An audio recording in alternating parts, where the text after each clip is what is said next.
cannot believe you went to school for business and you graduated. I'm like, I know. 4 years ago, I decided to go to SMU and take a certification, basically accounting 101 for business. I almost always went to bed feeling like a failure because I wasn't able to complete my whole to-do list. They saw me bawling. I was crying because this lady was yelling and I was trying to explain I didn't have control over FedEx. It was just chaos. 10 years in the industry has taught me so much. You can be killing it and your revenue can be incredible, but if your margins are not there and you feel like you're always busy, are you actually making money? You are most likely to be very similar to the 5 people around you. Having a good heart and truly having your customers' best interest in mind, it's always going to solve the problem. Why would I spend money paying somebody else if I can do it myself? When I was selling my art and prints at markets, I did not want to pay somebody to put the prints inside of little bags because I was faster. Entrepreneurs are really good at different things, but we cannot excel at every single one of them. Hiring a team, I cannot express how important that is.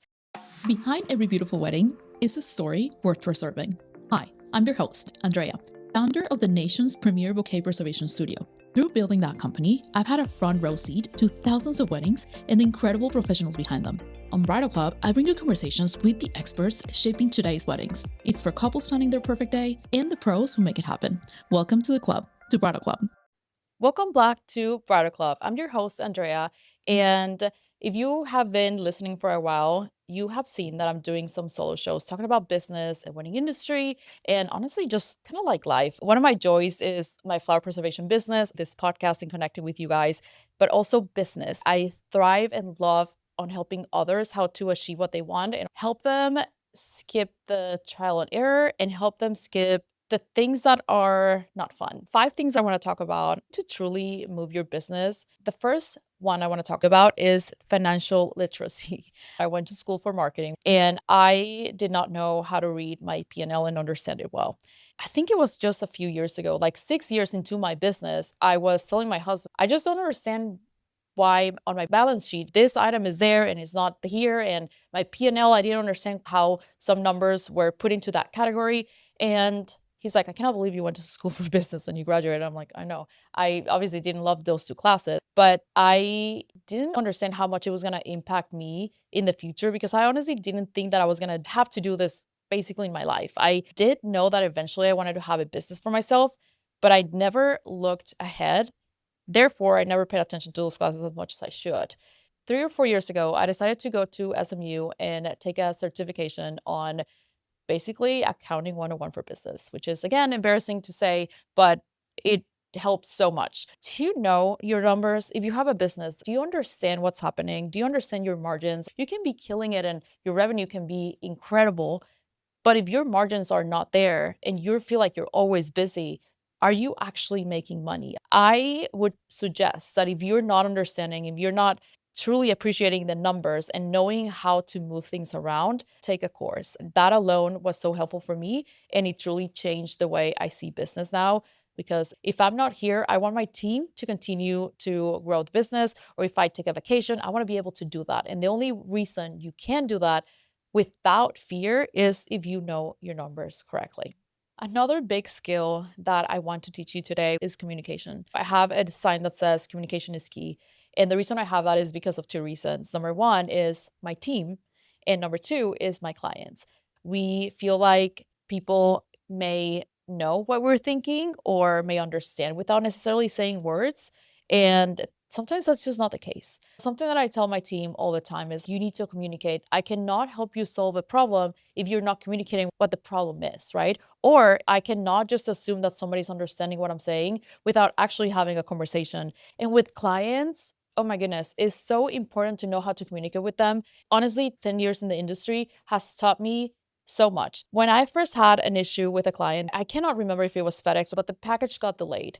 And my bride was pregnant at the time. It was a disaster because she had to pick it up at FedEx because she missed the delivery. So she was very agitated that when she got the piece, she was just crying. She called me and she was yelling at me. Eventually, she said sorry and she said that she loves her piece, which it was ultimately my goal. I do remember going in my backyard and literally taking this call. I had just hired my 2 assistants at the time and they saw me bawling. I was crying because this lady was yelling and I was trying to explain that I didn't have control over FedEx. It was just chaos. So 10 years of experience have taught me that if you have an upset client, text messages or emails, it is fair to say that the communication is likely going to be lost in translation, especially if one of the parties are agitated. If your client is agitated, this is what I would do. And this is what we do here at DBANDREA, which again, we have refined this over the past couple years, and it's saved us a lot of time, energy, money, and ultimately we made our clients happy, which is what we care about.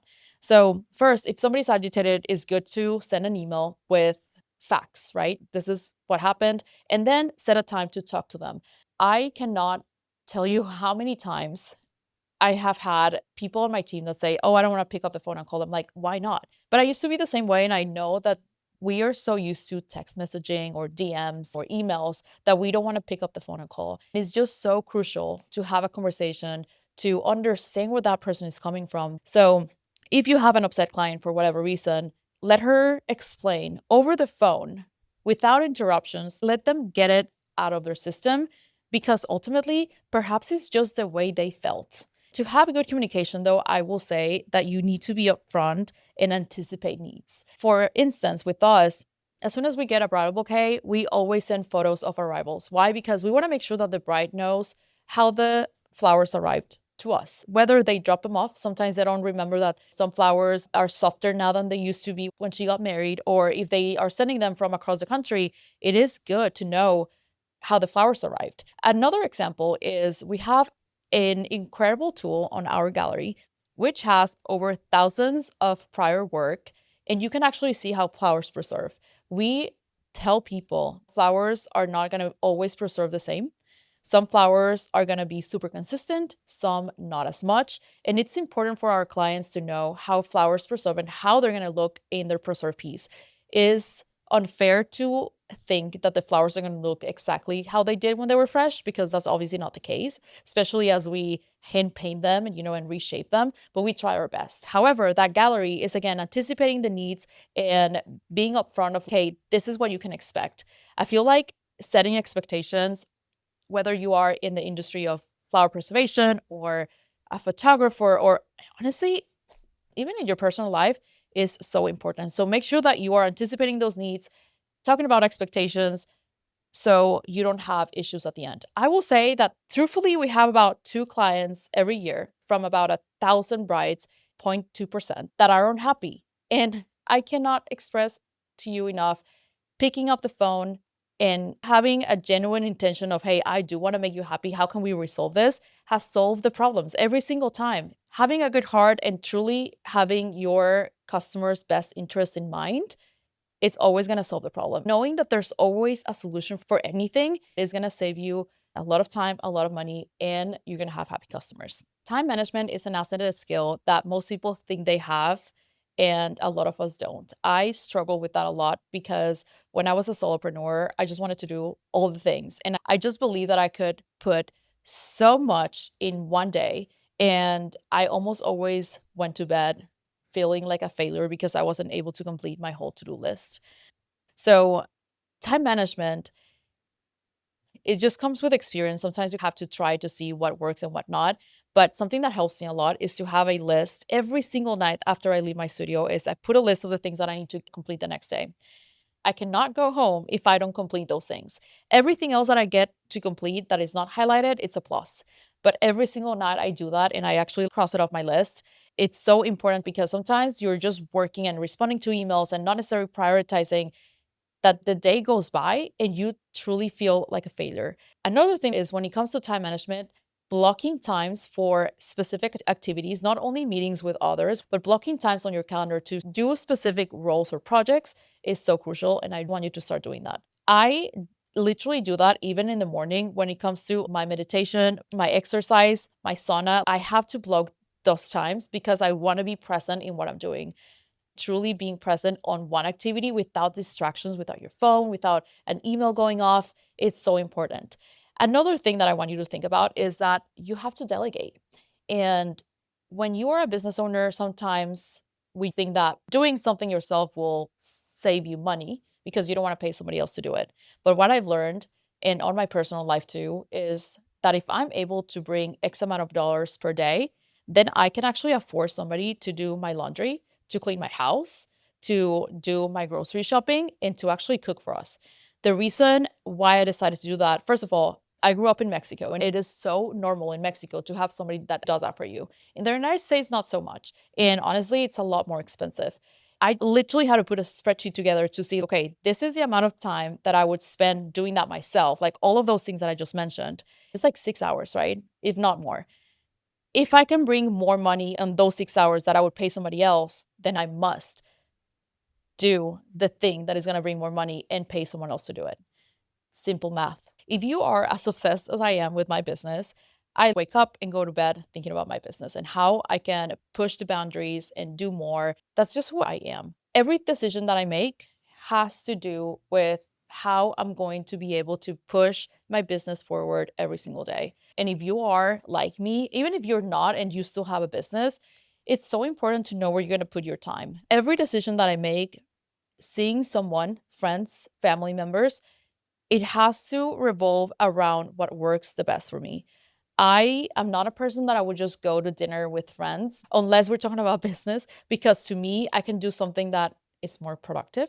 And I will say that unfortunately, I have lost a lot of friends and family members because of that. My lifestyle is a little bit different nowadays, and it's okay. It's one of those things that you obviously want to be friends with your friends that you grew up with and stuff like that. But perhaps you don't have the same mindset anymore, and that's fine. Every decision that I make, if I go to a lunch, to a networking event, is my time spent there, is it going to move the needle for me or not? It truly doesn't have to be just revolving your business. It can be about your personal life as well. You are most likely to be very similar to the 5 people around you. And those 5 people around you, which typically is your partner, your husband, and then the other people that you possibly work with or your best friends, if those people are not in line with your goals, change those people, because ultimately those people around you are going to be very similar to where you are and where you want to be. What's going to move the needle? What kind of conversations are going to take you where you want to be, even if it's inspirational, but is seeing them going to inspire me or make me feel better, or are they not? Because honestly, if they're draining you, or you feel like that was a waste of time, or after you were doing lunch or coffee with them, you feel off, that's a sign that you should readjust your time to spend it with people that are going to lift you always. The last thing that I want to talk to you about is hiring and delegating. This is a conversation that I actually love to have with business owners. Hiring your first team member is the hardest decision. You feel like you can do it all. You are obviously in a mindset of, why would I spend money paying somebody else if I can do it myself and I do it better?